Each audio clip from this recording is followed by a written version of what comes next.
जी। राधे राधे गुरु जी। राधे राधे। मेरा नाम अदिति है और मैं पटना से ही हूँ।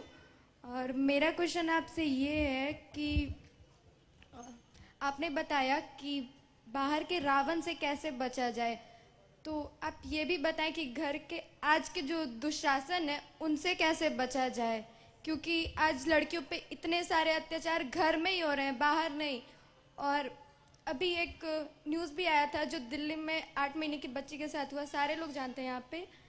तो आखिर ऐसा क्या करें जिससे कि घर में शांति बनी रहे और ऐसा कभी भी लड़कियों के साथ कभी कुछ घर में ना हो।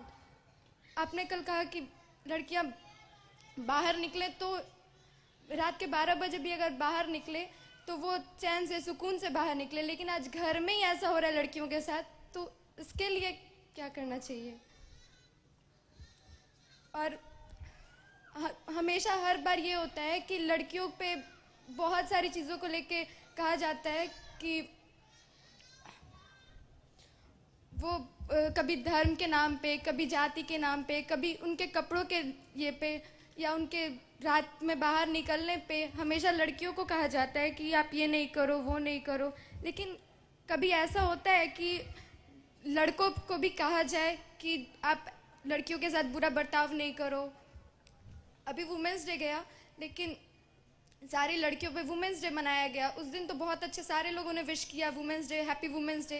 लेकिन क्या सच में ऐसा है कि हैप्पी वुमेंस डे बोलने से सारी ये जो समस्याएं हैं वो खत्म हो जाएंगी? अब ये प्रश्न उठता है, जो बच्ची घर में सुरक्षित नहीं है वो बाहर कैसे सुरक्षित होंगे? उसका कहने का मतलब ये है। और मैं धन्यवाद इस बच्ची को इसलिए दूंगा क्योंकि उसने हर चीज पर्दे में रख के की है। इसका भी कोई दर्द है जो पब्लिकली वो कह नहीं सकती।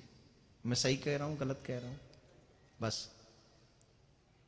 और उसको मत देखो आप, हम सबके घरों में ये कंडीशन है।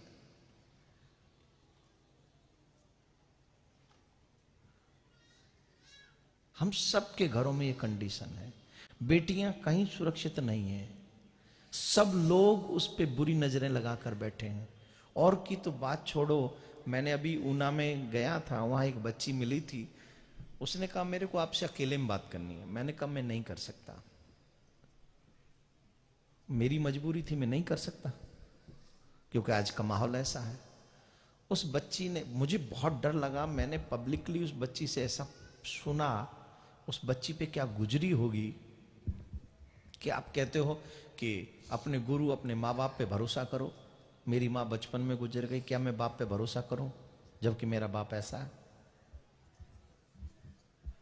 अब जब बाप के यहां बेटी सुरक्षित ना हो, भाई के हाथों बहन सुरक्षित ना हो, क्या ये भारत विकास कर रहा है? इसको विकासशील देश कहेंगे? जानते हो क्यों? क्यों सुरक्षित नहीं है? क्योंकि हम लोगों की मेंटलिटी ठीक नहीं है, हमारी विचारधारा ठीक नहीं है। हमारे घरों से रामायण गायब हो गई है। कोई भी प्रगतिशील देश विदेशों में, हम लोग अमेरिका वगैरह जाते हैं, वहां इतनी छोटी बच्चियों के साथ दुष्कर्म नहीं होता है। ये ऋषि मुनियों का देश है जो आज इतना भयंकर बन गया जहां कोई सेफ नहीं है। अब बताओ, जब बेटियां घर में सुरक्षित नहीं होंगी तो कहां होंगी? अब क्यों नहीं है उस रीजन को कोई नहीं जानना चाहता।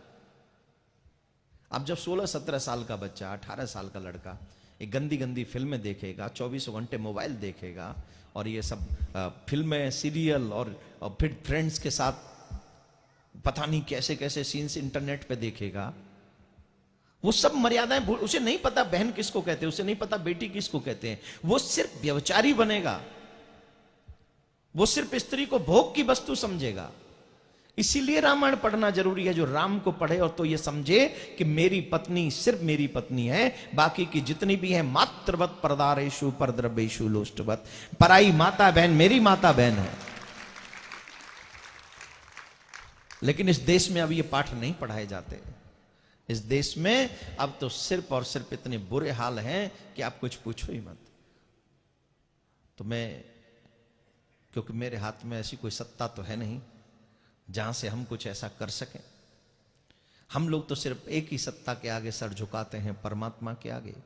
हम भगवान से एक ही प्रार्थना करते हैं, ठाकुर पूरे विश्व की प्रत्येक बेटी, चाहे वो कहीं भी जाए, वो सुरक्षित हो, उस पर किसी दुष्ट की बुरी नजर ना पड़े, ऐसी कृपा करें।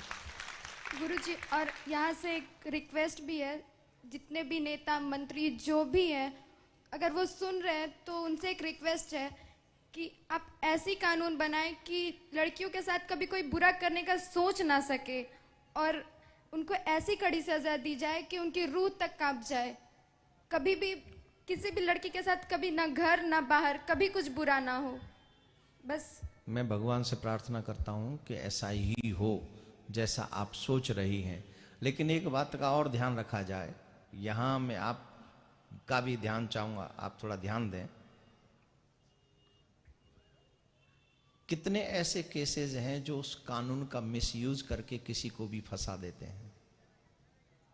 क्या आपने उनके बारे में कभी सोचा है? सोचा है? हाँ, 2-4 बार पढ़ा है? हाँ, पढ़े पढ़ी हो हूँ कि नहीं? न्यूज़पेपर्स में। इवन कई लोग तो अब धमकियां देने लग गए हैं, या तो हमारी ये बात मान लो, नहीं तो हम तुम्हें इस तरीके से बदनाम कर देंगे, तुम्हें कोई देखेगा तरी।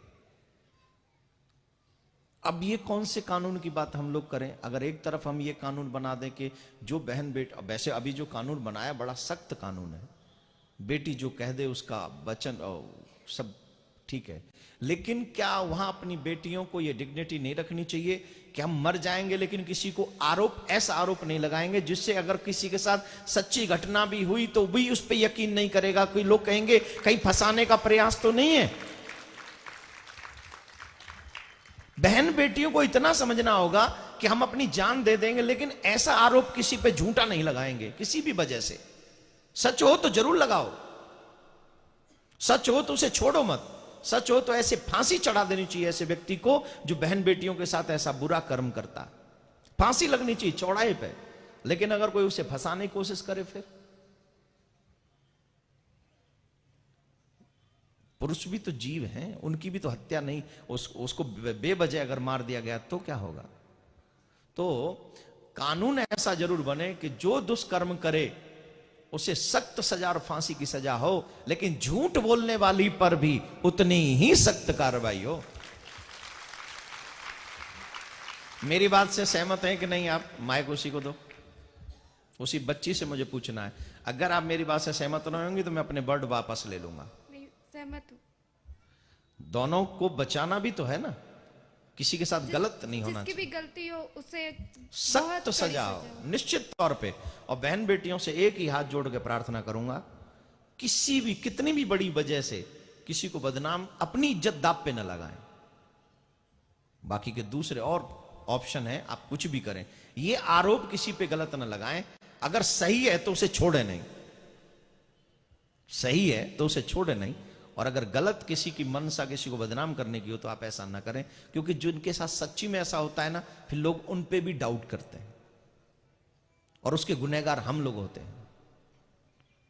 तो मैं आपके लिए प्रार्थना करता हूं, अगर गवर्नमेंट का कोई भी व्यक्ति इस बात को सुन रहा है तो भगवान करे और सख्त कानून बने जिससे हमारे देश में बहन बेटियां सुरक्षित हो सकें। ठीक है, राधे राधे। जैसे यूपी में योगी जी ने मुस्लिम महिलाओं के लिए कानून बनाया, वैसे ही कोई कानून हमारे पूरे देश में लागू हो, बस यही मेरी भगवान से प्रार्थना करते हैं ऐसा होगा।